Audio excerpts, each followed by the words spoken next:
वशिष्ठापरी ज्ञानयोगेश्वराचे कवी वाल्मिकासारखा मान्य रसा नमस्कार माझा सद्गुरू रामदासा सह्याद्रीचा भाग विलसे मांदार शृंगावरी नामे सज्जन जो नृपे वसविला श्री उर्वशीचे तिरी साकेताधिपती कपी भगवती हे देवजाचे श्री पेठे जागृत रामदास विलसे जोया जना उधरी.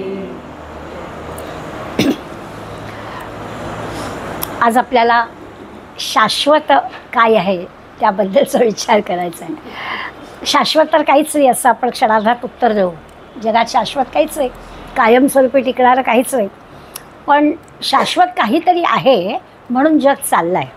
आता आपण 14वा दशक संपत आलेला इथपर्यंत प्रवास केला आहे, त्यामुळे थोडीशी ओळख आपली ह्या सगळ्या न दिसणाऱ्या आत्मतत्वाविषयी झाली आहे की आपल्याला दिसत नसतं तरी अशी काहीतरी शक्ती आहे बुवा असं आपण मान्य करायला लागलं. आजचा जो समाज आहे त्या सगळ्या समाजात होऊन गेलेल्या सगळ्या गोष्टींचा नुसता नामोल्लेख आहे. म्हणजे एका अर्थाने आपल्याला जे जड शब्द गेलेले आहेत की आपल्याला त्या शब्दांचा तात्पुरता तेवढ्यापुरता अर्थ कळतो, पण आपण सगळेजण इंद्रियांच्या ज्ञानावर विश्वास ठेवणारे आहोत. आपण बोलता बोलता सुद्धा म्हणतो मी डोळ्यांनी पाहिलं आहे, म्हणजे मी डोळ्यांनी पाहिलं आहे म्हणजे ते बरोबरच आहे. मी माझ्या कानाने ऐकलं आहे, तुम्ही काय सांगताय याचा अर्थ माझ्या इंद्रियांनी ऐकलं आहे, माझ्या इंद्रियांनी बघितलं आहे तेच बरोबर आहे अशी आपल्याला पक्की खात्री असते. त्या इंद्रियांच्या ज्ञानावर आपला विश्वास असतो. पण समर्थ आपल्याला सांगणार आहेत की इंद्रियांनी मिळवलेलं जे ज्ञान आहे ते म्हटलं तर अशाश्वतच आहे. काल जे ऐकलं आहे ते नंतर दुसऱ्या कोणी सांगितलं आपल्याला तू काल ऐकलंस पण तसं नाही आहे हां, हो का अगं माझं काहीतरी चुकलं, याचा अर्थ इंद्रिय हे पुरेसं ज्ञान आपल्याला देत नाही, शाश्वत ज्ञान आपल्याला देत नाही. आणि मग काय आहे अशाश्वत असं जे जग आहे त्या अशाश्वतात आपण किती रमतो, त्याच्यावरच आपण किती विश्वास ठेवतो. पण त्यावर सगळं जग चाललं ही पण गोष्ट खरीच आहे, त्याच्याशिवाय जग चाललेलं नाही. त्यामुळे आज आपल्याला होऊन गेलेल्या सगळ्या संबंध दासबोधामध्ये आपण ज्या काही आत्तापर्यंत काही संज्ञा वापरल्या त्या सगळ्या संज्ञांचा आज पुन्हा एकदा आपल्याला उल्लेख येणार आहे आणि त्याचा अर्थ आपल्याला कळला आहे की नाही हे आपलं आपण आजमावायचं आहे. त्याची काही परत व्याख्या दिली आहे अशातला काही भाग नाही आहे. पण ते सगळे शब्द एखादी जशी आपल्याला लहानपणी एखादा धडा शिकवला शाळेमध्ये की बाई सांगायच्या की सगळे तुला न आलेले इंग्लिश स्पेलिंग लिहून काढ. मग आपण धडा वाचता वाचता येणारे सगळे शब्द सोडून द्यायचे आणि जो शब्द कळला नाही त्याची आपण एक लिस्ट बनवायचो. तशी लिस्ट आहे आजची. आजचा जो समास आहे त्याच्यामध्ये आपल्याला या 14 दशकांमध्ये येऊन गेलेले जे सगळे शब्द आहेत त्या शब्दांची एक यादी दिली आहे आणि गृहीत धरलं आहे की हे सगळे शब्द तुम्हाला कळलेले आहेत वाचकांना. आपण पण तसंच करायचं आहे की त्या सगळ्या शब्दांचा अर्थ जाणून घेण्याचा प्रयत्न करायचा आहे. त्यामुळे सगळं म्हटलं तर आपल्याला वाटलं हे काय हे सगळं रिपिटेशन्स आहेत. माहिती आहे आम्हाला सगळं, पिंड ब्रह्मांड, पिंड म्हणजे हा देह, ब्रह्मांड म्हणजे हे सगळं जग आणि मग एका अंश नसते तो एवढं सगळं ब्रह्मांड असतं तरी ते भगवंताचं एका अंशावरच आहे. माहिती आहे सगळं आम्हाला. तीच सगळी यादी पुन्हा एकदा आज आपल्याला बघायची. सुरुवातच करताना समर्थांनी सांगितलं आहे की हे पिंड म्हणजे देह जो म्हणतो आहे त्या देहामध्ये काय करावं तर एका वाक्यात उत्तर दिलं आत्मा अनात्मविवेक करावा. म्हणजे काय करावं तर आत्मा आणि अनात्मा हे ओळखावं. मग अनात्मा म्हणजे काय, आता जसं म्हटलं की इंद्रियांच्या बाबतीमध्ये आपण जे जे काही अनुभवतो किंवा दृश्य जे जे काही आहे जे जे जाणवतं त्या सगळ्याला म्हणायचं अनात्मा. पण हे सगळं जाणवण्याच्या मागे अशी एक काहीतरी आपल्या जिवंतपणाची खूण आहे, चैतन्य ज्याला आपण म्हणतो किंवा आत्मा ज्याला म्हणतो, त्याच्यामुळे हे सगळं चाललं आहे. नेहमी आपण उदाहरण घेतो की एखादी व्यक्ती गेली म्हणजे काय होतं तो देह तिथे असतो. त्याची म्हटलं तर त्या देहाची सगळी जी काही इंद्रिय आहेत ती पण तिथल्या तिथे ती काम करत नाहीत. ती सगळी इंद्रिय त्याच्या मागे असणारी जी आत्म्याची शक्ती आहे ती संपलेली असते आणि त्यामुळे ती इंद्रिय काम करत नाहीत. म्हणून आपण म्हणतो ती डेड बॉडी. तोपर्यंत तो देह असतो. असं जे काही त्या पिंडाच्या बाबतीत आहे ते लक्षात घ्या की पिंडामध्ये काय तर आत्मा अनात्म विवेक करावा. वाक्य एकच सांगितलं हे आत्ता जे मी सगळं बोलले ते आपण माहिती आहे ते गृहीत धरलं की हां पिंडामध्ये आत्मारात्र विवेक करावा म्हणजे काय तर आपल्या या देहाच्या बाबतीतल्या सगळ्या गोष्टी वेगळ्या आणि देह चालवणारी ही जी शक्ती आहे ती वेगळी आहे ती ओळखावी. आता सगळ्यांना माहिती आहे की ते जे अनात्मा प्रकरण आहे हे आपल्याला सगळ्यांना दिसतं. म्हणजे आपल्या सामान्य लोकांच्या डोळ्याला दिसलं नाही तरी आता डॉक्टरांच्या दुर्बिणीतून सगळे ऑपरेशन्स होत असतात त्यामुळे त्याला सगळं दिसतं आहे की. त्यामुळे जे काही अनात्मा प्रकरण आहे ते सामान्य नजरेला नको दिसू दे पण यंत्राच्या सहाय्याने का होईना आपल्याला ते पाहता येऊ शकतं. आता राहिलं जर न दिसणारं ते जे आहे ते आत्मतत्व आहे. म्हणून पिंडामध्ये काय करावं तर आत्मानात्म विवेक करावा. लगेच तरी म्हटलं मग ब्रह्मांड पिंडी ते ब्रह्मांडी असं म्हटलं जे पिंडामध्ये आहे तेच ब्रह्मांडामध्ये. मग ब्रह्मांडामध्ये काय करावं तर सारासार विवेक करावा. खरं काय करायचं तेच करायचं आहे पण पिंडामध्ये मात्र आत्मा काय आणि अनात्मा काय ते ओळखावं आणि ब्रह्मांडामध्ये सार काय आणि असार काय ते करावं. आता सार आणि असार आपल्याला कळतो. जसं एखाद्या पाण्याच्या तळ्याच्या काठी किंवा नदीच्या काठी गेलो की आपण ज्या किनाऱ्याच्या ठिकाणी आहोत तिथे खूप असा गाळ असतो मग आपण दोन्ही हाताने तसं बाजूला करतो. मग आत असतं ते सगळं निर्मळ पाणी असतं ते आपण उंजळीत घेतो. ते जे काही आहे ते सार आहे बाकी सगळं असार आहे. मग असार आहे ते काढून टाकायचं. ब्रह्मांडात असार गोष्टी आहेत त्या काढून टाकायच्या आणि त्यातलं सार काय ते घ्यायचं म्हणजे तत्त्व घ्यायचं चांगलं घ्यायचं. अशा अर्थाने ब्रह्मांडामधल्या सार आणि असाराचा विवेक करावा. आता पुन्हा घ्यायचं म्हटलं तरी नुसतं विवेकानेच करायचं आहे. आत्मानात्मस्व विवेक करावा. विवेकाने हे ओळखावं. समर्थांचा अगदी लाडका शब्द आहे विवेक.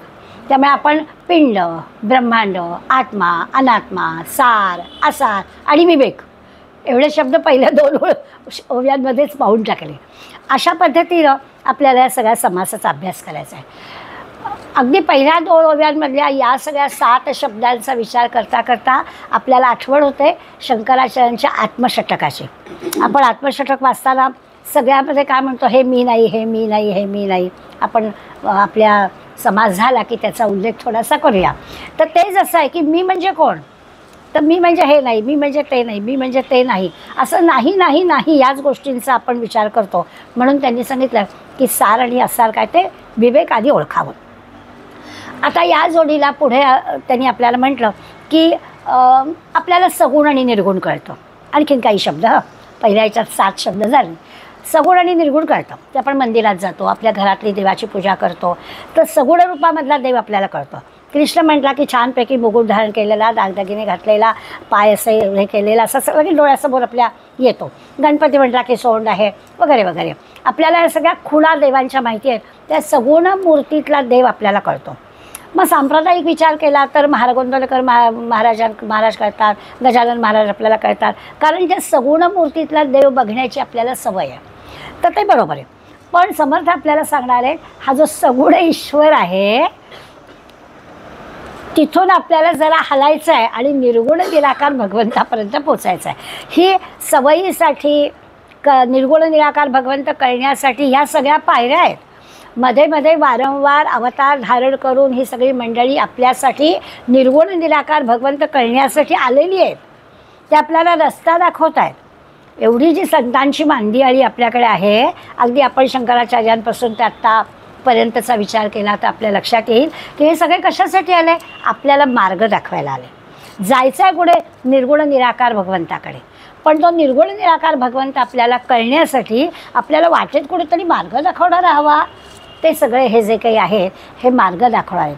सगळ्या देव देवता संत महंत ही सगळी मंडळी आणि म्हणून या सगुण ईश्वराला अजून एक आपल्याला न आवडणारा शब्द आहे पण खरं आहे. समर्थ म्हणतात ही मूळ माया आहे. आपल्याला माया वगैरे म्हटलं की असं वाटतं काय माया बाजार म्हणजे हे सगळं असं भरलं आहे जग आणि त्या माया बाजारामध्ये आपल्याला जसं आहे ना एखाद्या एक्झिबिशनमध्ये जावं एवढ्या वस्तू काय त्यातलं घ्यायचं माया बाजार असं आपण म्हणतो. तर तसं हा सगळा म्हटलं तर बाजार आहे. त्यातला निर्गुण निराकार भगवंत म्हणजे तो जो परब्रह्म आहे त्या परब्रह्माला आपल्याला शोधून काढायचा आहे. त्यामुळे मूळ माया हा सगुण ईश्वर. समर्थांची ओवी सगळ्यांना माहितीची आहे. सगुणाचे नि आधारे निर्गुण पावीचे निर्धारे सारासार विचारे संत संगे. त्या संतांची संगत धरायची, सार आणि असार काय ते ओळखायचं आणि त्या सगुण मूर्तीच्या किंवा सगुण भगवंताच्याच मार्फत निर्गुण निराकार भगवंताकडे जायचं असं समर्थांनी आपल्याला सांगितलं आहे. माऊलींनी पण अगदी तसंच्या तसं सांगितलं, निर्गुणाचे भेटी आलो सगुणा संगे. सगळे संत तसं सांगायचे, सगुणाच्या संगतीनं निर्गुण निराकार. ही सगळी जी काही आहे ती माया आहे. आणि म्हणून बघा आपल्याला जे सांप्रदायिक मतभेद दिसतात ना, माझा जो देव आहे तोच श्रेष्ठ असं प्रत्येकाला वाटतं. म्हणजे गमतीनं म्हणतात की ज्ञानेश्वर माऊली या सगळ्यांपेक्षा श्रेष्ठ आपण सहजपणानं मान्य करू. आपल्याला की संतांमध्ये कमी उजवडावं करायचं नाही आहे. सगळेच संत त्याच कामासाठी आलेले आहेत इथे. अगदी गोष्ट खरी आहे. काळ वेगळा वेगळा आहे, त्यामुळे त्यांचं कार्य याचसाठी आहे हे पण आपण सगळेजण मानतो. पण आळंदीची गर्दी आणि अक्कलकोटची गर्दी अशी तुलना करायची म्हटलं तर असं म्हणता येईल का की ज्ञानेश्वर माऊली 750 वर्ष झाली, आता त्यांचं जरा कमी झालं, असं नाही म्हणू शकत. गर्दीवरून देवाचं मोठेपणा नाही आपल्याला ठरवता येत. तर याचा अर्थच असा आहे की हा सगळा माया बाजार आहे, ज्याची चलती होते. आता काय लोक अशा पद्धतीनं जात असतात, देणग्या देत असतात आणि मग त्या देवाचं चांगलं स्थान निर्माण होईल. मला नेहमी गंमत वाटते की आमच्या रामकृष्ण परमहंसाला जिवंतपणी झोपड्या इतकी बसल्या इतकी पण जागा नव्हती. त्या रामकृष्ण परमहंसाचे जागोजागी मठ झाले आणि केवढ्या केवढ्या जागा झाल्या. गावोगावी रामकृष्ण मठांच्या स्थापना झाल्या, त्यांच्या स्वतःच्या जागा झाल्या आणि केवढ्या जिवंतपणी. हे सगळ्या संतांच्या बाबतीत आपल्याला पाहायला मिळतं. त्यामुळे आपण विचार सगळे सार आणि असार काय ते ओळखायचं. खरोखर जिवंतपणी सगळ्या संतांना खूप त्रास सहन करायला लागला आहे. त्यांचं महत्त्व आपल्याला ते गेल्यानंतरच कळतं. हा मोठा आपला दैवदुर्विलास आहे की आपल्याला जिवंतपणी माणसं कळत नाहीत, गेल्यानंतर त्या माणसाचं मोठेपण आपल्याला कळतं. पण त्याला की इलाज नाही. म्हणून समर्थ आपल्याला सांगतायत की त्यासाठी आपल्याला तव झालं प्रसंगी गुणातीत. पुढल्या ओळीमधला तो गुणातीत शब्द आहे ना, तोही आपल्याला या निमित्तानं लक्षात घ्यायला पाहिजे. हे सगळं जे वेगळेपण आपल्याला दिसतं ते कुणामुळे दिसतं तर सत्वराच्या तमामुळे दिसतं. संत मंडळींच्यामध्ये सत्वगुण हा अधिक असतो. कुठेतरी त्यांना म्हणजे आता समर्थांच्या बाबतीत विचार करायचा झाला तर जिथे कुठे दरवा असा विचार येतो तिथे त्यांचा रजोगुणच प्रबळ झालेला आहे, नाही तर ते कामच करू शकले नसते. सत्वगुणाने नुसतं युक्त असणारा संत देशाचा समाजाचं काम नाही करू शकणार. जेव्हा देशाचा विचार करायचा आहे, धर्माचा विचार करायचा आहे, त्यावेळेला त्याला रजोगुण आणावा लागतो. विवेकानंदांच्या चरित्रातले प्रसंग आपल्याला माहिती आहेत. एक दिवस ते एका प्रवचनाला जायचे होते, भाषणाला, आणि वेळेच्या आधी 5 मिनटं गेले होते. त्यांची व्यवस्था केली होती आतल्या खोलीमध्ये बसण्याची. वेळ झाली की मग हॉलमध्ये जायचं. आपण नेहमी करतो, जे गेस्ट बोलावलेले, पाहुणे बोलावलेले, त्यांची जरा चहा पाण्याची व्यवस्था आतल्या खोलीत करायची. कार्यक्रमाची वेळ झाली की बाहेर जायचं. तसं त्याला बसवलं होतं. आणि मग कार्यक्रमाची वेळ झाल्यावर त्या संयोजिका त्यांना हाक मारायला आल्या. 4 वेळा स्वामीजी उठून आरशामध्ये आपला फेटा नीट करतात. तर बाईला कळून या संत महंत आम्ही यांना म्हणतो आणि आरशात काय बघतायत आणि हे काय करतायत. आणि मग थोडं परदेशात असं असतं की ते मनामध्ये काही ठेवत नाही. तुम्ही आम्ही ना संकोचन बोलणार तरी नाही, लगेच विचारणार नाही आपण. आपल्याला जरी वाटलं तरी मनात ठेवू, फार तर दुसऱ्याला म्हणू मी गेले ते काय 4 एवढा मोठा माणूस बरं दिसतं का आरशात बघतोय आणि असं फार तर तिसऱ्याजवळ म्हणू, डायरेक्ट त्याला नाही बोलणार. पण त्या बाईने लगेचच विचारलं, स्वामीजी मी तुमच्याकडे वेगळ्याने पाहत होते, तुम्ही किती वेळा एखाद्या सामान्य माणसासारखं आरशात बघताय. तेव्हा स्वामीजींनी सांगितलं की मी इथे बसलो होतो तेव्हा ध्यानमग्न झालं होतं, माझं ध्यान लागलं होतं. आता पुन्हा मला माणसांच्यात यायचं आहे आणि पुन्हा माणसांचं द्यायचं आहे तर थोडा रजोगुण मला आणला पाहिजे. म्हणून मला आरशात बघून माझा नीट आहे की नाही सगळं व्यवस्थित ते बघावं लागतं आहे. नाही तर मी ध्यानात आलो तुम्ही बोलूच शकणार नाही. त्यामुळे हे सत्वरज तमाचे जे काही प्रमाण आहे त्या प्रमाणाचा विचार केला तर आपल्या लक्षात येईल की त्या गुणातीत असं जे म्हटलं, निर्गुणाचे भेटी आलो सगुणासंगे तव झालो प्रसंगी गुणातीत. ते जे गुणातीत प्रसंगी व्हावं लागतं, त्या गुणांमधलं कमी जास्त पण करावं लागतं. त्याचं कारण हे आहे. आणि याच्यावरून आपल्याला कळेल की सगुणाच्या सहाय्याने त्या निर्गुण निराकाराकडे कसं जायचं. आणखीन काही शब्द शिकलो. सगुण झालं, निर्गुण झालं, गुणातीत झालं, मूळ माया झालं. आणखीन काही शब्दांनी आपण पुढे आलो. आज असंच आहे बरं का. आज सगळे शब्दांचे अर्थ पुन्हा एकदा समजून घ्यायचे आहेत. पिंड ब्रह्मांड हे तर आपण पाहिलं. ते करता करता आपल्या लक्षात आलं की सगळा जो कर्ता आहे तो कर्ता आत्मा आहे. आपण म्हणतोय करणारा, चालणारा, याच्यासाठी आपली इंद्रिय ठरलेली आहेत. पायाने चालायचं, हाताने काम करायचं, सगळं ठरलेलं आहे. परंतु पाय हलणारच नाही जर आत्म्याने नाही ठरवलं तर, हात हलणारच नाही जर आत्म्याने नाही ठरवलं तर. आत्म्याने ठरवावं लागतं की माझे पाय चालणार आहेत, आत्म्याने ठरवावं लागतं की माझ्या हाताने मी हे काम करणार आहे. त्यामुळे तो जो आत्मा आहे तो सगळा सर्व करता तो आहे. मग आता आपल्या लक्षात येईल की मी असा जेव्हा मी माझ्याबद्दल बोलते तेव्हा कोणाबद्दल बोलते. आपण सामान्यपणानं मी म्हटलं की माझं नाव, माझ्या संबंधीच्या ज्या काही मी राहते कुठे, या सगळ्या ज्या गोष्टी असतील त्या सगळ्या गृहीत धरतो. व्यावहारिक जी काही मी आहे त्या व्यावहारिक भाषेतला मी मला कळतो. आता इथे तसं नाही आहे. आता मी म्हणजे आत्मा, आणि हळूहळू एक एक पायरी ते आपल्याला देत आहेत की आधी सांगितलं तो करता करता तोच आहे. मग करता करता तोच आहे, मी केलं म्हणायचा काय संबंध. मी म्हणजे कोण. फक्त स्वामीजींनी उत्तर दिलं, या देहाला विवेकानंद म्हणतात. आपण आपली ओळख करून देताना मी मिरालीमयी, मी असं नाही म्हणत की या देहाचं नाव मीरा आहे म्हणजे या आता काय 70-75 वर्ष मी आहे तेवढ्या वेळामध्ये हा जो काही मला देह मिळाला आहे त्यावेळेला हे नाव माझं आहे. यापूर्वी काहीतरी वेगळा देह मला होता तेव्हा माझं नाव काहीतरी वेगळं होतं, मी तीच होते. किंवा आता नंतरचा काय जन्म येईल तेव्हा पण मी तीच असणार आहे, किंवा जी काही जो जन्म येईल तो असणार आहे, नाव वेगळं असणार आहे. असा काही मी विचार कधी करत नाही. ते स्वामीजी करू शकतात. या देहाला नरेंद्र म्हणतात असं त्यांनी उत्तर दिलं. तसं ते आपल्याला सांगतात की आपण आत्मरूप आहोत. आपलं खरं रूप हे काय आहे हे आपल्याला ओळखता आलं पाहिजे. आपल्या व्यावहारिक भाषेमध्ये बरोबर आहे. म्हणजे गमतीनं म्हणायचं की सगळं विश्वाची माझे घरं, मग काय मी तुमच्या घरात येऊन मी काही घ्यावी ना वस्तू, विश्वाची माझे घरं असं तरी चाललं. व्यवहार तो व्यवहार आहे. त्यामुळे या गोष्टी सगळ्या कराव्या लागतात.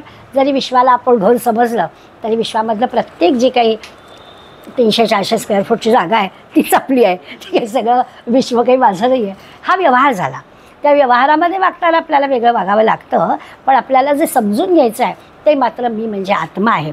आत्मरूप असणाऱ्या आपली स्वतःची ओळख आपल्याला करून घ्यायचं आहे. आणि नुसतं आपल्यापुरतं नाही तर अगदी छोट्याशा जीवजंतूपासून हत्तीपर्यंत सगळ्यांच्या बाबतीत हीच गोष्ट आहे. सगळे पशु पक्षी प्राणी ज्यांना ज्यांना चेतना आहे त्या सगळ्यांच्या बाबतीत आपल्याला हाच विचार करायचा आहे की त्यांच्यामध्ये असणारं जे आत्मतत्व आहे ते आपल्याला ओळखायचं आहे. खरा आत्मा तो आहे. आता विचार करून करून आपल्याला समजून घ्यायला हवं आहे. हे काही आपल्याला एक 10 पुस्तकंही वाचली ना की मग तुम्हाला आत्मस्वरूप प्राप्त झालं, एक सर्टिफिकेट आत्मज्ञानी असं तर नाही होत. बरं असं ना, नाही तर झालं केलं असतं, आपण एक डिग्री घेतली असती, जसं डॉक्टरेट मिळाली ते झालं, मग आपलं काम झालं. तसं पण इथं नाही. हे जे काही ही समजून घेण्याची गोष्ट आहे, विवेकाने विचाराने समजून घ्यायची गोष्ट. बरं त्याच्यात पुन्हा असं आहे की आज समजलं तरी नेहमी सरकायला स्थळात त्याग होता, सवेची जाते की त्यावेळेपुरतं आपल्याला कळतं आहे असं वाटतं, पण प्रत्यक्ष पुन्हा आपण आपलं व्यावहारिक दुनियेमध्ये ते ठीक आहे हो त्यांना सांगू दे, संतांचं वेगळं असतं असं म्हटलं जातं. त्यामुळे आपल्याला स्वाभाविकच विचार करून ही गोष्ट समजून घ्यायला पाहिजे. खरं काय आहे तर खरं आपला जो आहे तो आत्मा आहे, ते आपलं मूळ स्वरूप आहे. त्याला स्वस्वरूप म्हणा, आत्मा म्हणा, चैतन्य म्हणा, ब्रह्म म्हणा, काहीही नाव द्या, त्याला आपल्याला ओळखलं पाहिजे. आणि ते सगळ्यांमध्ये आहे हे पण लक्षात घेतलं पाहिजे. पहिल्या 4-5 ओव्यांमध्ये एवढा विषय समर्थाने केला आणि पुढल्या 5 ते 10 वेळ हे सगळं जे काही पिंडाबद्दल बोललं तेच कसं या सगळ्या पंचभूतात्मक जगाबद्दल म्हणजे ब्रह्मांडाबद्दल आहे ते पण लक्षात घ्यायचं असं सांगितलं. आपल्याला सगळ्यांना माहिती आहे की हे सगळं ब्रह्मांड निर्माण झालं म्हणजे नेमकं काय झालं. यापूर्वी काही समाजसमयी त्याचा आपण अभ्यास केला की असं म्हणलं की पाण्यापासून पृथ्वी झाली आणि मग पुढे ती पाण्यातच विरली. जिथून निर्माण होतं तिथेच पुन्हा विरलं जातं. किंवा तेजापासून पाणी आलं, तेजापासून पाणी आलं पण तेजच पाणी झालं. असं निसर्गामध्ये ह्या ज्या सगळ्या गोष्टी होतात, जसं आपण जलतत्वाचा अभ्यास शाळेमध्ये केला आहे की समुद्राच्या खाऱ्या पाण्याची वाफ होते, सूर्याच्या उष्णतेमुळे त्या पाण्याची वाफ होते. ती वाफ हलकी होऊन वरती जाते, त्याचे ढग बनतात. त्या ढगात पाणी असतं, ते पाणी पावसाच्या रूपाने परत खाली येतं. पुन्हा ते पाणी जिथे कुठे मिळतं ते जात जात जात जात नदी वाटे समुद्राला जाऊन मिळतं.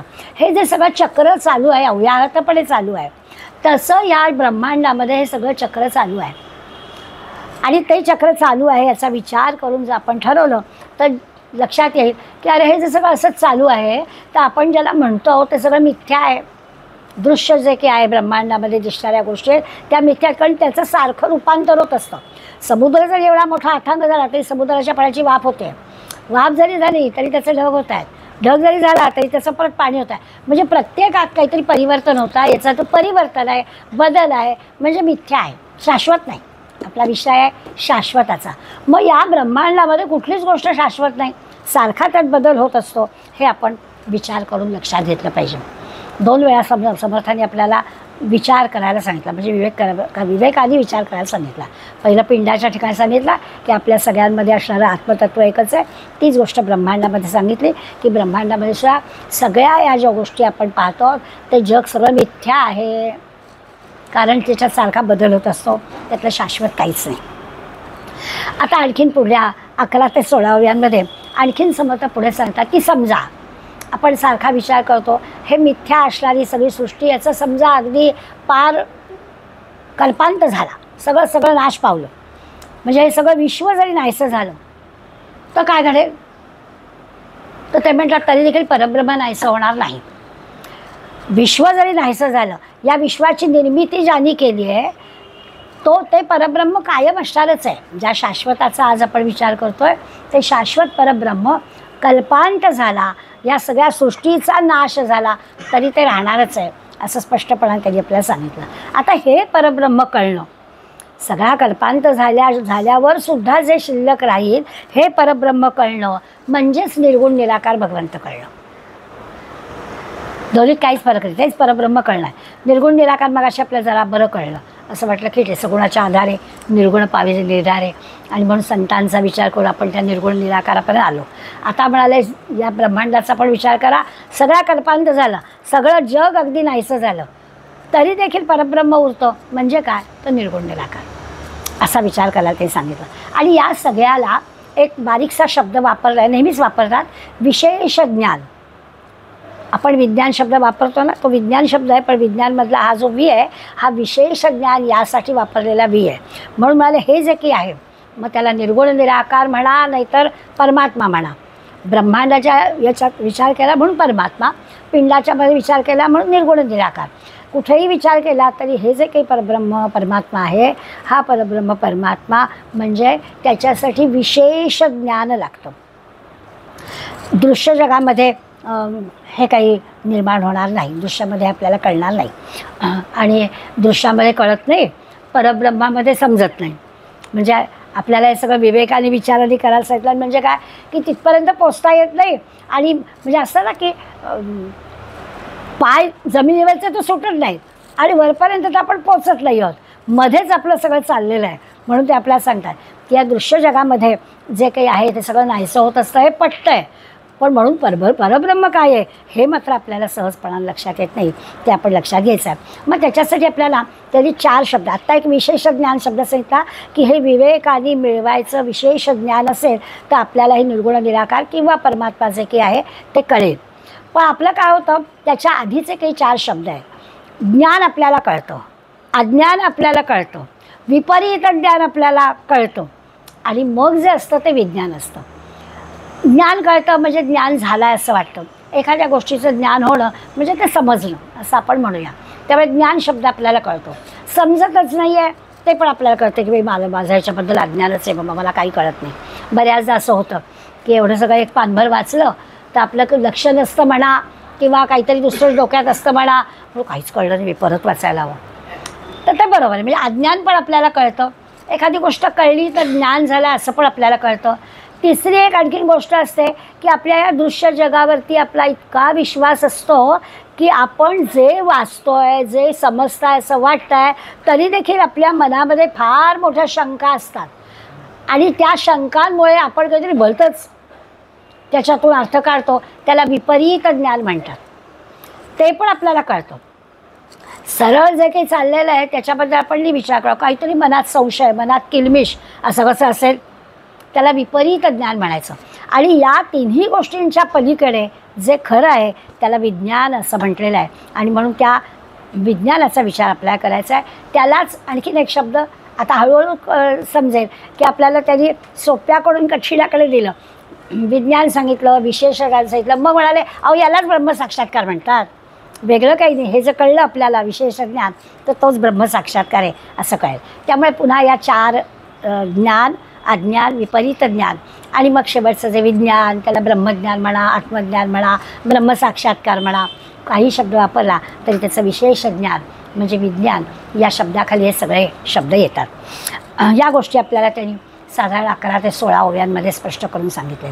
किती शब्द शिकलो मोजून ठेवा. पुढल्या 17 ते 20 ओव्यांमध्ये त्यांनी आता आपल्याला आणखीन 3 शब्द शिकवले. एक म्हणतात वेदांत, सिद्धांत आणि धादांत. 3 शब्द शिकवले. हे सगळं जे की आत्तापर्यंत आपण पिंड ब्रह्मांडपासून ब्रह्मसाक्षात्कारपर्यंत ज्या सगळ्या गोष्टी पाहिल्या या वेदांतामध्ये सांगितलेल्या आहेत. आणि वेदांतामध्ये सांगितलेल्या गोष्टी आपण शास्त्राचा आधार म्हणून मान्य करतो. तर शास्त्राची प्रचिती असेल तर त्याला म्हणायचं सिद्धांत. म्हणजे जसं आपण भूमितीमध्ये किंवा बीजगणितामध्ये आपण सूत्र वापरतो, तर ते सूत्र म्हणजे काय असतं तर आपल्याला ते प्रूव्ह करायचं असतं. भूमितीमध्ये आपल्याला रायडर सोडवतो त्याला खाली प्रूव्ह करावं लागतं. त्रिकोणाच्या 3 कोणांची बेरीज 180 अंश असते. आता हे आपल्याला प्रूव्ह करायचं म्हणून मग आधी सगळं मांडावं लागतं. असं आपण लहानपणी शाळेमध्ये शिकलो आहे. तसं हे आहे की सिद्धांत काय आहे तर सिद्धांत जो आहे त्याला म्हणायचं शास्त्र प्रचिती. शास्त्राने सांगितलेली गोष्ट आपल्याला प्रचितीला येणं याला म्हणायचं सिद्धांत. वेदांत म्हणजे वेदात सांगितलेल्या गोष्टी जे आत्ता आपण सगळे पिंड ब्रह्मांडापासून ब्रह्मसाक्षात्कारपर्यंतचे जे सगळे शब्द शिकलो त्या सगळ्या वेदांतातल्या गोष्टी आहेत. मग त्या वेदांतातल्या गोष्टी आपल्याला त्याची शास्त्र प्रचिती आली पाहिजे. शास्त्रातच हे सगळं सांगितलेलं आहे याला म्हणायचं सिद्धांत. आणि ते सिद्धांत जेव्हा आपल्याला समजतात त्याला म्हणायचं आत्मप्रचिती. आपल्याला कळलं पाहिजे. पुस्तकात कळलं आहे. मुलं अलीकडल्या मुलांचं आपण पाहतो तर मुलं सगळं पाठ करतात. त्यांना जर विचारलं ना की हे जर मला समजून तेवढं आम्हाला कळत नाही, हे बाबा टीचरने सांगितलं आहे त्या मी पाठ करतो तसं लिहितो. तर मग ही आत्मप्रचिती नाही होत. तुका म्हणे, नामा म्हणे, दास म्हणे, तू काय म्हणे, मी काय नाही म्हणे, ते काय म्हणे ते मी सांगतो, असं आपलं होत आहे की हे सगळं मला येत आहे कळलं आहे असं वाटतं आहे. पण मी व्यवहारात वागताना मी असंच वागणार कारण हे मी नाही म्हणत आहे. तुका म्हणे, नामा म्हणे, दास म्हणे, त्यांना म्हणू दे. आत्मप्रचिती मला काय वाटतं, मी यातलं किती समजून घेतलं, मी माझ्या आचरणात किती आणलं, ती जी आहे ती आत्मप्रचिती. असे 3 शब्द पुन्हा पुढल्या याच्यात आपल्याला शिकवले. वेदांत, सिद्धांत आणि धादांत. आता आपल्याला कळेल की हळूहळू समर्थ कसं आपल्याला स्वतःच्या आचरणामध्ये बदल करायला हवा आहे ते समजून सांगण्याचा प्रयत्न केला. या सगळ्या आपल्या लक्षात येईल की हे जे परब्रह्म आहे ना त्याची प्रचिती यायला पाहिजे. त्या परब्रह्माच्या प्रचितीशिवाय काही खरं नाही. मग ते परब्रह्म समजून घ्यायचं म्हणजे काय तर परब्रह्म समजून घ्यायचं म्हणजे त्या ईश्वराशी तदाकार व्हायचं. अगदी सोपा शब्द म्हटला तर अनेकदा आपण वापरतो त्याच्याशी सतत अनुसंधान ठेवायचं. व्यवहारामधल्या सगळ्या गोष्टी मी करतच असेल, व्यवहार कुणालाच टळलेला नाही, अनुसंधान त्याचं ठेवायचं. निरनिराळी मंडळी अगदी उदाहरणं देतात. गोंदवलेकर महाराजांना एका बँकेमध्ये कॅशियरचं काम करणाऱ्या माणसाने त्या काळात विचारलं होतं की अहो मला इतकं महत्त्वाचं काम असतं, कॅशशी माझा संबंध असतो, तुम्ही काय सांगता अखंड रामनाम घ्या, रामनाम घ्या, शक्य आहे का? मी तर रामनाम घेत बसतो तिथे माझी काही चूक झाली तर संध्याकाळी टाळी नाही होणार, मी काय करू? हे असलं काय आम्हाला जमणार नाही. महाराज हसले. महाराज म्हणाले बरोबर आहे तू म्हणतो असते, इतकं महत्त्वाचं काम आहे असं कसं जमेल? हे संतांचं एक बरं असतं. पहिल्यांदा समोरच्या माणसाला म्हटलं येस यू आर राईट. अर्जुनाने एवढा विषाद योग सांगितला आणि भगवंता म्हणतो येस करेक्ट. नातेवाईक समोर आहे असं कसं मारणार? पण शेवटच्या घटके पण मारायला लावलं की हो, त्याला जे काही करायला होतं बरोबर करायला लावलं. ते पहिल्यांदा लगेच हो म्हणायचं समोरच्या माणसाला. अशी संतांची युक्ती होती. महाराज म्हणाले तुम्ही म्हणता ते बरोबर आहे. मग म्हणाले आता असं कर, मी तुला सोप्पा उपाय सांगतो. कामाला सुरुवात करताना एकदा मनापासून रामनाम घे, अगदी मनापासून रामनाम घे आणि दिवसभर काय तुझं कॅशचं काम आहे ते कर. काम संपवताना टॅली झालं की परत त्या क्षणाला नाम घे. मधल्या काळामध्ये तू नामच घेत होतास. आता मानसशास्त्राने पण सिद्ध केलं आहे, रात्री झोपताना तुम्ही नाम घ्या, उठलात की आपोआप तोंडातून तुमच्या नाम येणार आहे. याचा अर्थ रात्रभर तुम्ही नामातच होतात. पण आम्ही रात्री TV बघता बघता झोपतो ना, मग आमच्या डोक्यात तेच असतं ना, मग सकाळी उठताना तेच आठवतं ना. आत्मप्रचिती, बाकी काही नाही. तरी आपल्याचं दादांत तुम्हाला जे हवं आहे तोच अनुभव तुम्ही घ्या. या सगळ्यातून आपल्याला हे परब्रह्म समजून घ्यायला सांगितलं आहे. तर त्याच्यासाठी आत्ता शब्द वापरला असा अनुसंधान, किंवा आणखीन एक समर्थांचा किंवा ज्ञानेश्वर माऊलींचा लाडका शब्द आहे, गीतेत पण आला आहे, अनन्यता. न अन्यता ती अनन्यता. त्याच्यापासून मी वेगळा नाहीच. म्हणजे मग परब्रह्म म्हणजे काय ते आपल्याकडे, मी भगवंतापासून वेगळा नाही. तो आत आहे, बाहेर आहे, जवळ आहे, दूर आहे, सगळीकडे तो आहेच आहे ना. त्यामुळे त्याच्यापासून मी वेगळा नाही. हे जे आहे त्याला काही ठिकाणी मुख्य आत्मनिवेदन म्हटलं आहे, काही ठिकाणी परब्रह्म म्हटलं आहे, अनन्यता म्हटलं आहे, अनुसंधान म्हटलं आहे.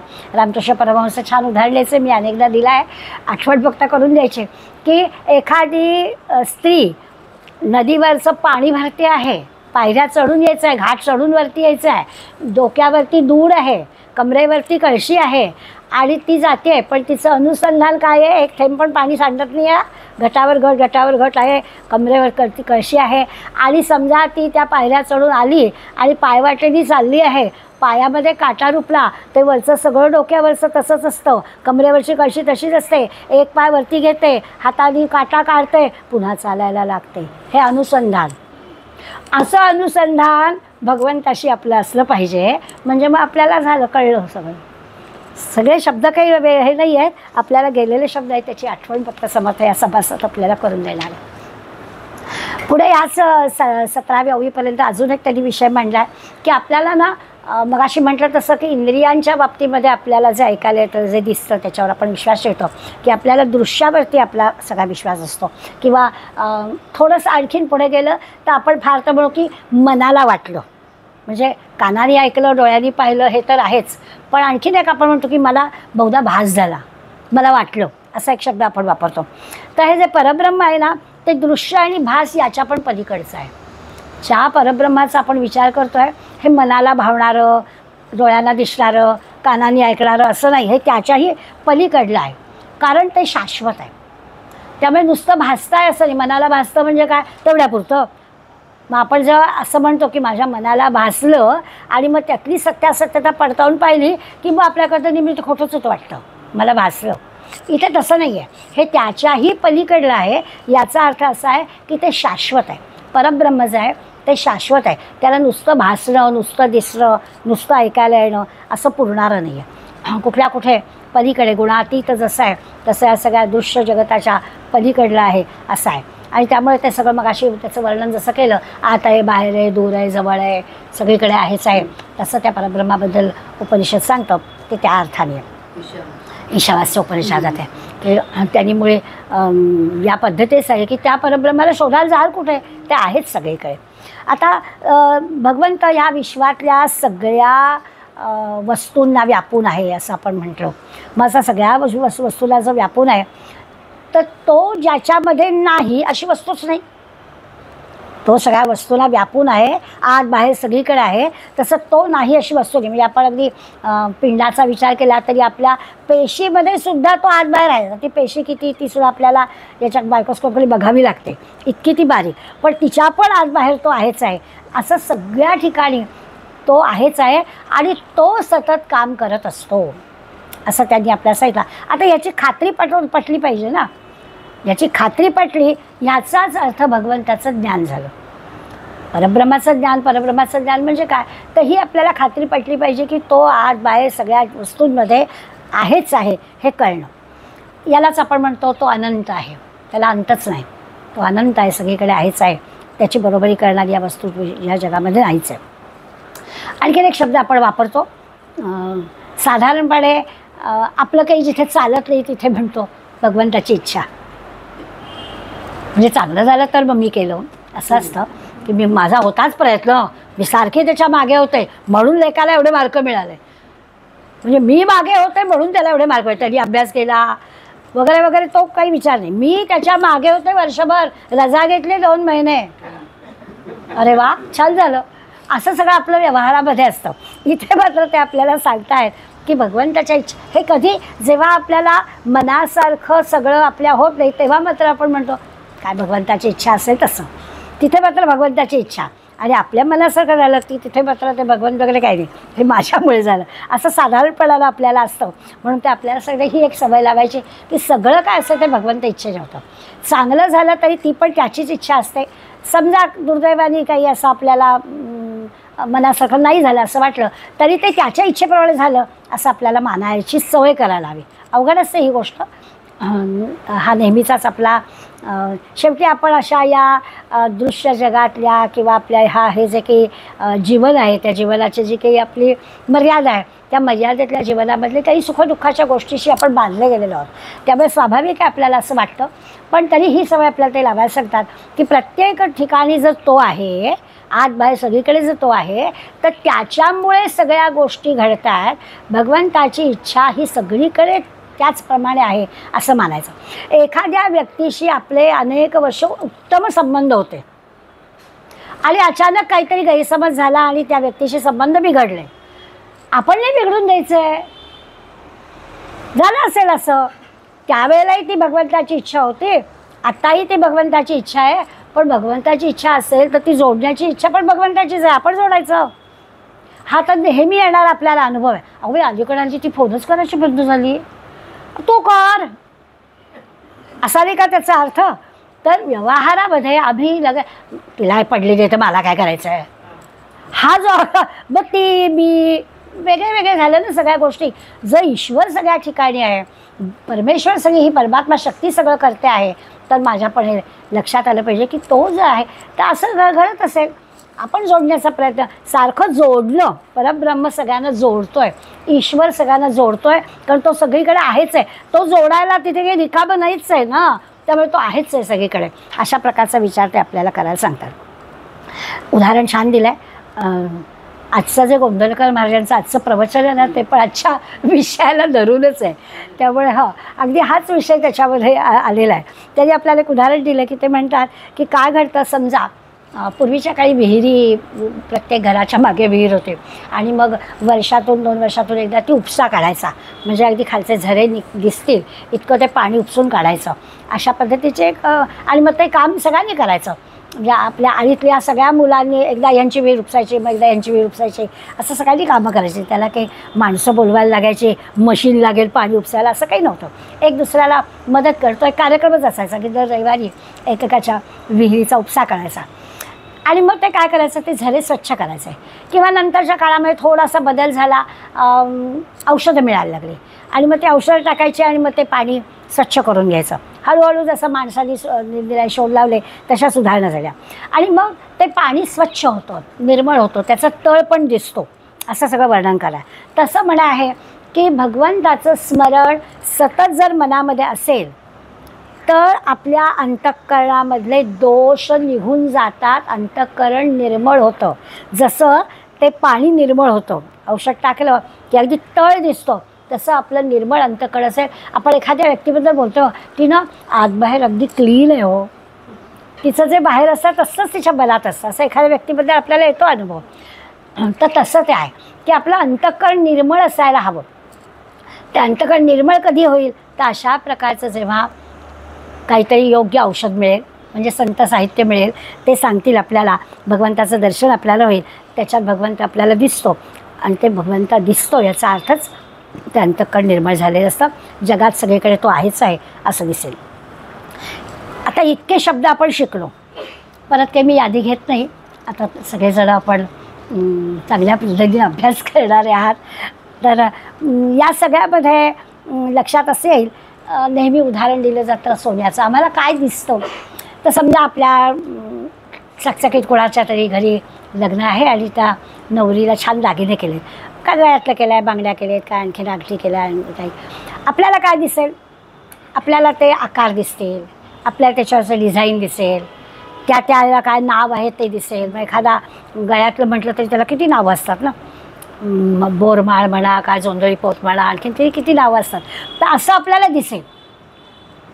आता या खरं म्हणजे किती आकार वेगळे असू दे, डिझाईन वेगळं असू दे, वजन वेगळं असू दे, सगळं वेगळं वेगळं आहे, पण मुळात काय आहे, सोनं. त्या मुळात आम्ही जात नाही. हे सगळे घट वेगळे वेगळे वेगळे वेगळे आहेत, मुळात काय आहे, परब्रह्म.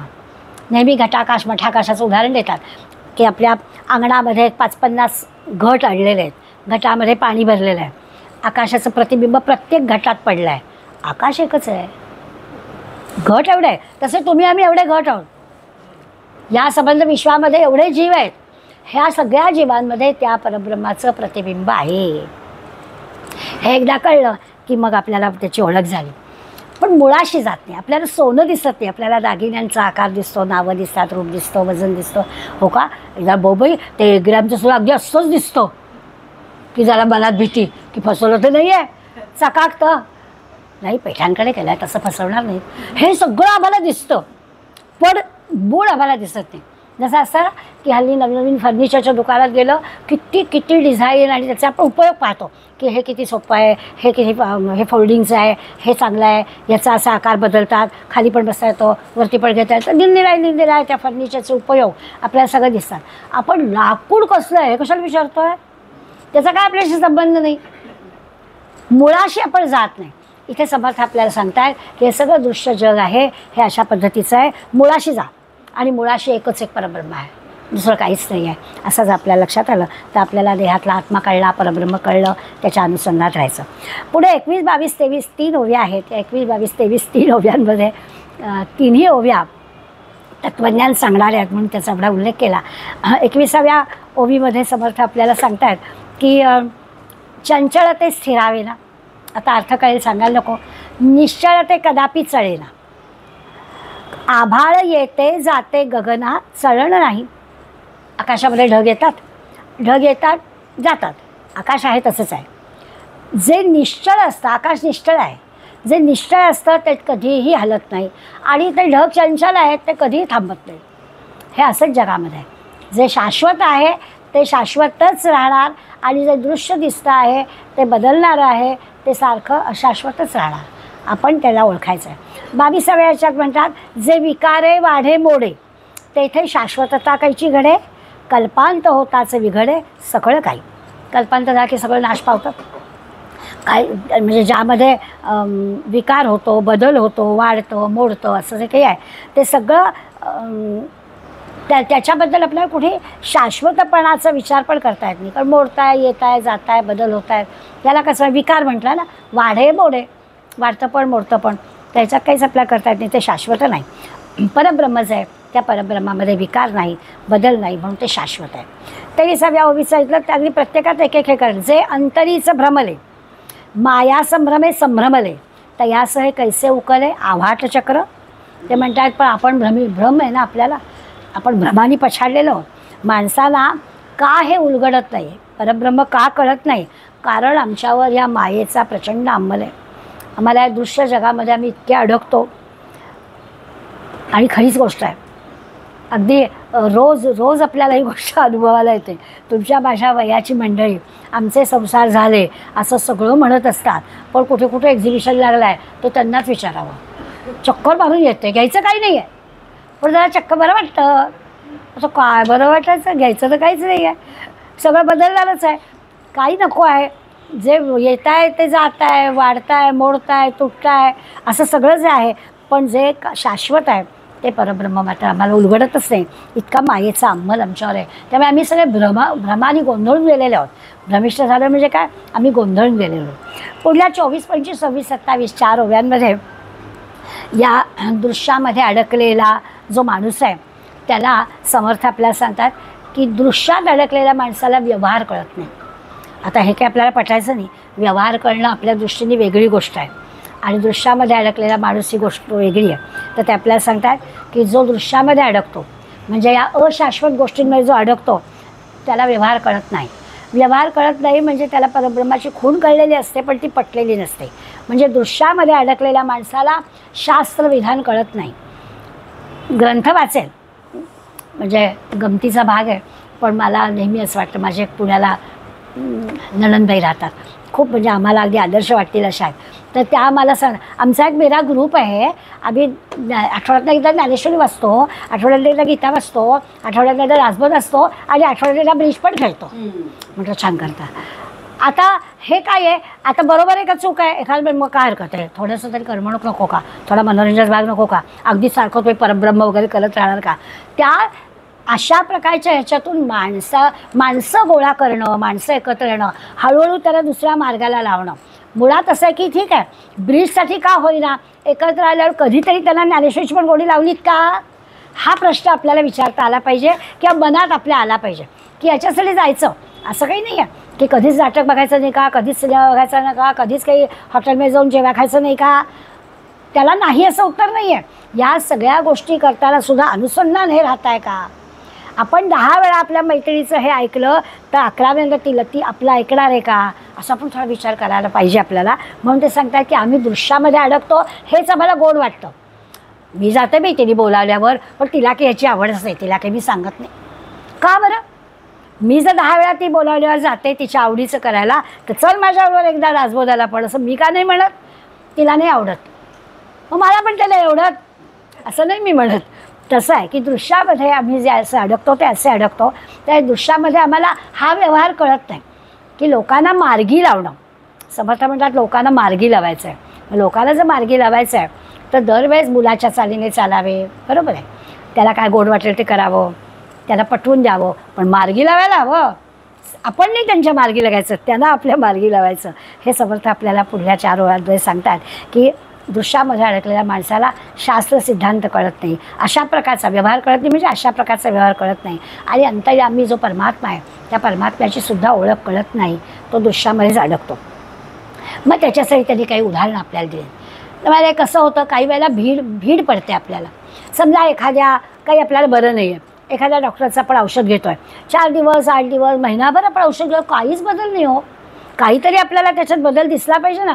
मग आपण काय म्हणतो, आता कधी डॉक्टर बदलला पाहिजे. 1 महिनाभर औषधं घेते पण काहीच माझ्यात बदल होत नाही आहे, वाढत नाही आहे पण अजून बदल नाही होत आहे, असं मी म्हणते. पण मला भीड पडते. असं वाटतं नको, त्यांना काय वाटेल मी दुसऱ्या डॉक्टरकडे गेले तर. इथे भीड पडून नाही चालणार.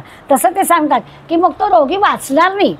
आपण जर मोकळेपणाने सांगितलं नाही किंवा दुसरीकडे आपण गेलो नाही तर आपला रोग बरा होणार नाही. इथे जसं आपण व्यवहारामध्ये कळतो की भीडभाड वागून कसं चालेल, नाही बरं वाटलं तर जायला पाहिजे दुसरीकडे. तसं ते सांगतात की तो जसा रोगी वाचणार नाही तसं तुम्ही ह्या परब्रह्माच्या बाबतीत जर केलं की आपल्याला नाही ना कळलं, परत करावं. परत विवेकाने विचाराने काय वेदांतात सांगताय, काय सिद्धांत सांगितलाय, कसा कळला आपल्याला, मागे लागावं. त्याच्यासाठी होणार. सारखं त्या अनुसंधानात राहिलं तर समर्थ म्हणतात कळणार म्हणजे कळणारच. आणि एकदा जो त्या राजाला ओळखतो तो दुसऱ्या कुणाला राजा म्हणत नाही आहे. एकदा तो परब्रह्म परमात्मा कळला किंवा तो दृश्य जगात अडकत नाही. मग या दृश्य जगातल्या गोष्टी मी तो येणार नाही. किती सहज सांगून टाकलं की राजाशी ओळख झाली ना, म्हणजे डायरेक्ट भगवंताशीच ओळख झाली ना, मग आता दुसऱ्या कोणाला तो भगवंत म्हणणार नाही. काल गीतेमधला विषय होता, भगवंतांनी आपल्याला सांगितलं की देवतांची उपासना करणं चूक नाही, पण लक्षात घ्यायचं की मीच आहे तो देवता. तुम्ही देवतांना जे देता ते मलाच जातं, एवढं कळलं की बास आहे. तसा तो परब्रह्म कळला तर मग वेगळं काही करायला नको. जो देवाला ओळखतो तो भलत्यालाच काही देव म्हणणार नाही, तो स्वतःच देवरूप बनून जाईल. सगळीकडे तो परमात्मा आहे. मग वेगळा सगुण रूपातला वेगळा बघायचा, पण तो निर्गुण निराकाराकडे जाण्यापुरता मार्ग दाखवणारा अशा पद्धतीने बघायचा. कारण त्याला नष्ट होण्याचं भयच नाही, तो शाश्वत आहे. त्या शाश्वत भगवंताला आपण ओळखायचं. पुढे असं म्हटलं की जे खरं नाही आहे त्याची भीड धरायचं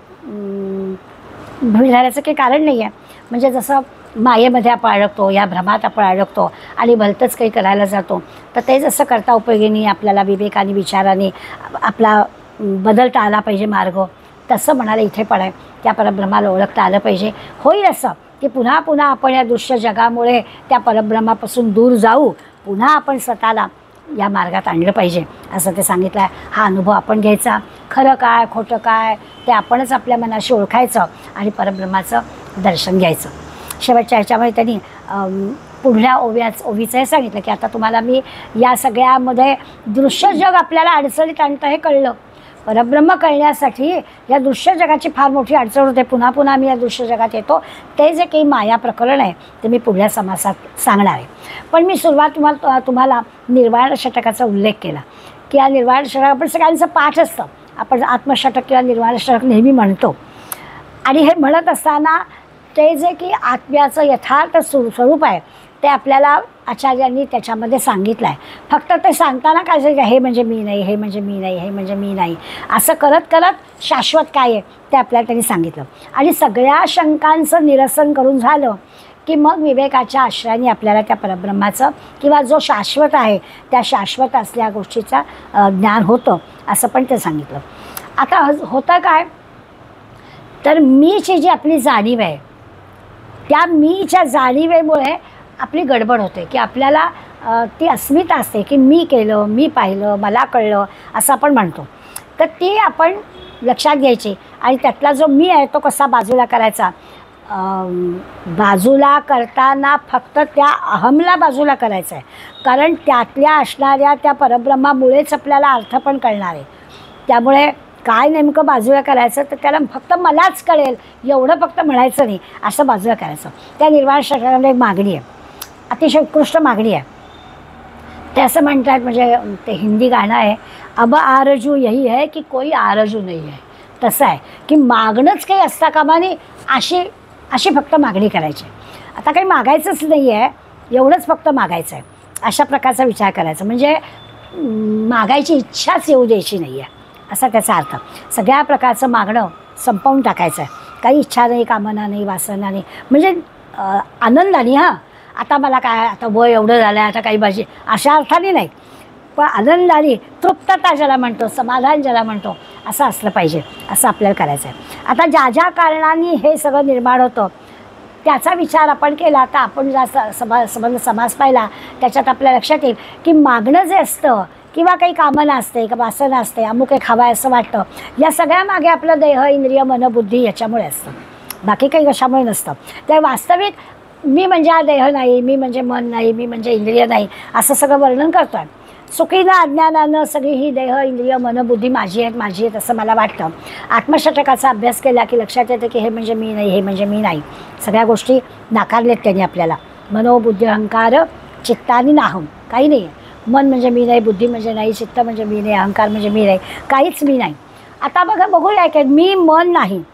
आता खरं म्हणजे मन नाही म्हणजे काय, आम्ही घरात म्हणतो बरं का, तुम्हाला काही मन नावाची गोष्ट आहे की नाही, असं आपलं एकमेकाला म्हणायचं असतं. पण म्हणजे काय, मन नाही म्हणजे काय, तर मन नाही याचा अर्थ हवे नको पण नाही. अमुक एक गोष्ट मला हवी आहे, अमुक एक गोष्ट मला लागते, अमुक एक गोष्ट मी माझं नडतं, असं होता का मला, त्याला म्हणायचं मन नाही. मन आहे आपल्याला, नाही तर सगळ्यांना आपल्याला पाठवून देतील मन नसेल तर तसं नाही आहे, मन असायला पाहिजे. मग मन नको असं जे आचार्य म्हणत आहेत की मी म्हणजे मन नाही म्हणजे काय, तर मला आता हवं नको पण राहिलेलं नाही. आणि आपण आपलाच अभ्यास केला तर आपल्याला कळतं किती गोष्टी मला लागतातच. सकाळी उठलं की चहा लागतोच, कितीतरी गोष्टी असतात. शेतरगाईमध्ये कधी जायचं झालं की किती जणींचे मला फोन येऊन प्रश्न असतात, अहो तिथे मला खाली झोपता येत नाही, मला कॉट लागतेच.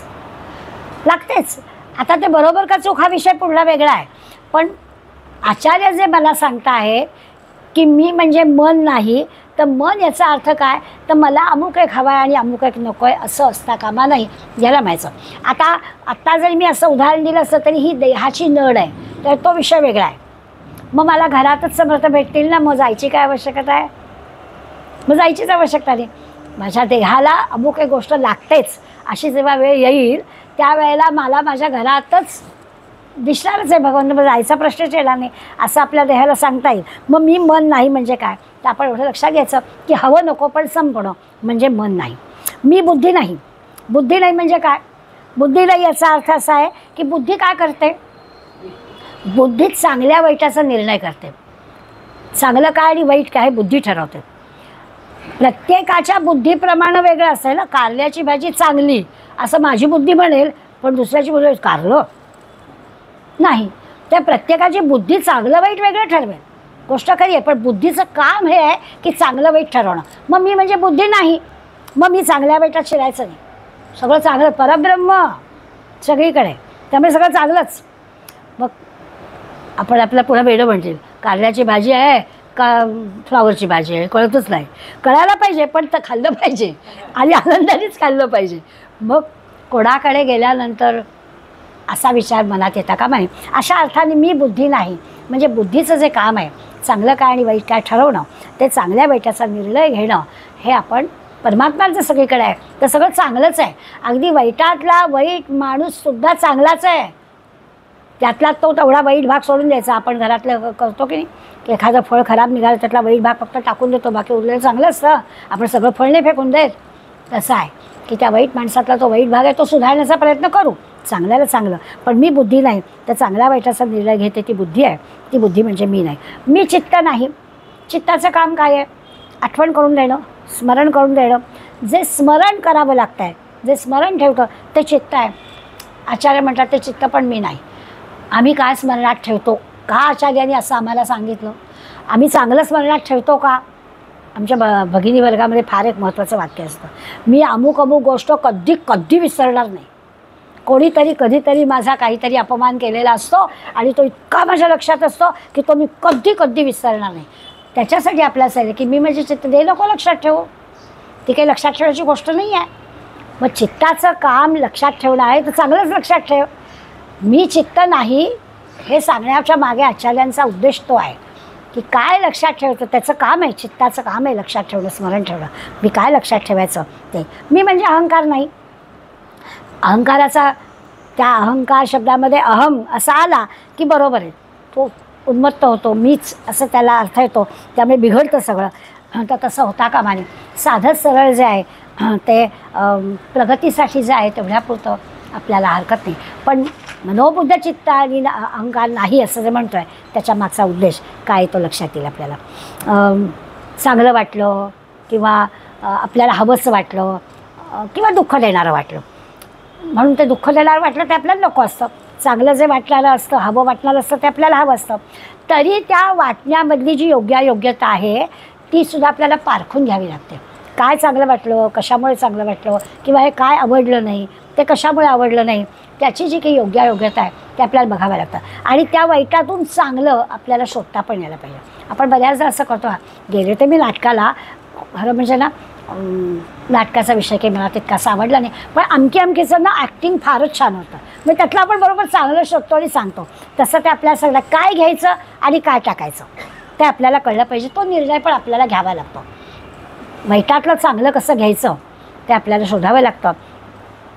म्हणजे तब्येत पोट बिघडलं, काहीतरी आपल्याला औषध दिलं तर ते औषध घ्यायचं, पण अन्य पदार्थ न खाणं हे पण करायला लागतं. सकाळ दुपार संध्याकाळ चालू आणि तरी औषध असं नाही चालत. बऱ्याचदा आपण शुगरवाली मंडळी सांगतात गोळी घेते ना, मग आता गोड खायला काय हरकत आहे, असं नाही चालत. गोळी घ्यायची पण गोड पण खायचं नाही. काय घ्यायचं काय टाकायचं हे मला ठरवायला लागतं. हे जसं आपण करतो तसं आहे की एखादी गोष्ट आपण म्हणतो मला ही मान्य नाही, किंवा मला हे अमान्य आहे, मला हे मान्य नाही, किंवा मला हे मान्य आहे, असं आपण स्वतःची मतं देतो. यातला जो काही मी आहे ना तो त्यांनी बाजूला करायला सांगितलं आहे. मला हे मान्य, तू कोण मोठा रावजी लावून दिलास, तुला नसेल मान्य, पण इथे आहे ना तसं, असं आपल्याला म्हणावं लागतं. त्यामुळे मला मान्य नाही किंवा मी म्हणतो हेच खरं असा जो काही मी आहे तो फक्त आपल्याला तरी टाकायला सांगितला आहे. त्या मी म्हणजे मन, मी म्हणजे बुद्धी, मन म्हणजे चित्त, मी म्हणजे अहंकार नाही. हे नाही म्हणताना काय याचा विचार आपल्याला करायचा. निर्वाळ षटक म्हणताना फक्त आपण काय म्हणतो की अरे वा आचार्याने आपल्याला सांगितलं मी म्हणजे काय, तर मीला ओळखायचं, हे म्हणजे मी नाही. पण आपण अर्थामध्ये शिरलो तर आपल्याला कळतं की त्याची योग्यता पडताळून पाहून ते आपल्याला करायचं आहे. नच्या श्रोतजीवे नच्या घ्राण नेत्रे. आता दादा ज्याला कानाला कमी ऐकायला यायला लागलं की आपल्याला घरात लागतं, अहो जाओ डॉक्टरांकडे जाऊ दे, तुम्हाला येत नाही ऐकायला, 4 वेळा गोष्ट सांगायला लागते, असं आम्ही बोलतो की नाही. आणि इथे तर सांगतात मी म्हणजे कान नाही, मी म्हणजे डोळा नाही, नच्या श्रोतजीवे नच्या घ्राण नेत्रे. मग काय त्याचा अर्थ काय? तर आपल्याला या सगळ्या जगताचं ज्ञान होण्यासाठी ही सगळी इंद्रिय आहे. ह्या सगळ्या इंद्रियांच्या शब्दस्पर्श रूपरसगंध या सगळ्या गुणांमुळे आपल्याला सगळ्या गोष्टी कळत आहेत. हे तर काही आपल्याला अमान्य करता येत नाही आहे. मग तरी देखील आचार्य जेव्हा म्हणतात, मग यातलं काय, मी ऐकलं, मी पाहिलं, मी केलं, असं त्या इंद्रियांना जे मी म्हणते आणि त्या इंद्रियांवरच फक्त मी विश्वास ठेवते तो बाजूला करायचा. की असं नाही आहे मी केलं, मी ऐकलं, मी पाहिलं, त्या मीला बाजूला करायचं. तो मी बाजूला केला की त्या इंद्रियांमार्फत ज्या शब्दस्पर्श रूपरसगंध ह्या त्याच्या शक्ती आहेत त्या शक्तींच्याद्वारे आपल्याला ती इंद्रिय आणि त्यांच्या सगळ्या गोष्टी काय, ती इंद्रिय आपले सेवक आहेत, त्यांनी वरचढ नाही व्हायचं, त्यांनी सेवकांसारखंच वागायचं अशा पद्धतीने या भागभावाने वागायचं. पुढे म्हणजे नच व्योम भूमी न तेजो न वायू. आकाश नाही, भूमी नाही, तेज नाही, वायू नाही. मी म्हणजे तेज नाही, मी म्हणजे वायू नाही, असा आहे त्याचा अर्थ. तर हे सगळं जे काही आहे ते पंचमहाभूत आहेत. या पंचमहाभूतांनीच हा देह झालेला आहे. पण मी म्हणजे ते नाही असं आपल्याला अर्थ घ्यायचा आहे. म्हणजे शरीर जरी वरवर दिसायला सगळं असं असलं, जसं रक्त मांसादी सगळे काय 7 धातू आहेत, त्या 7 धातूंनी तर हा देह बनलेला आहे. पण या 7 धातूंची जी मूलद्रव्य आहेत म्हणजे ही पंचमहाभूत आहेत, या पंचमहाभूतांच्या संयोगातून या सगळ्या पृथ्वीवरचे सगळे जीव आहेत हे आपल्या लक्षात आलेलं आहे. म्हणजे निर्जीव जरी वस्तू निर्माण करायची किंवा सजीव वस्तू जरी निर्माण करायची झाली तरी त्या सगळ्यामध्येही पंचमहाभूत आहेत. अगदी लाकूड जरी म्हटलं तरी त्या लाकडामध्ये सुद्धा ही सगळी पंचमहाभूत आहेत. म्हटलं तर निर्जीव आहे, पण तरी देखील ते निर्जीव असलं तरी त्याच्यामध्ये पंचमहाभूत आहेत. आकाशाची पोकळी त्याच्यामध्ये आपण खिळा ठोकू शकतो, याचा अर्थ त्याच्यामध्ये पोकळी आहे. तसं हे मानवी शरीर जे आहे ते सगळं यापासून बनलेलं आहे. वरवर दिसायला सगळे सप्तधातू आहेत, बरोबर आहे, पण पंचमहाभूत ही पण त्या 7 धातूंची मूलद्रव्य आहेत. म्हणून त्या अर्थाने म्हणायचं नच व्योम भूमी नच तेजो वायू किंवा नच प्राण संज्ञो न वै पंचवायू. आता आपल्याला कळेल. तर यांनी जे आपल्याला तीच गोष्ट आपल्याला शाश्वत काय आहे ते सांगण्यासाठी निर्वाण षटक आचार्याने सांगितलं. आणि ह्या समासात पण समर्थाने आपल्याला शाश्वत काय आहे सांगण्यासाठी अशाश्वत अशा सगळ्या गोष्टींची ओळख करून दिली.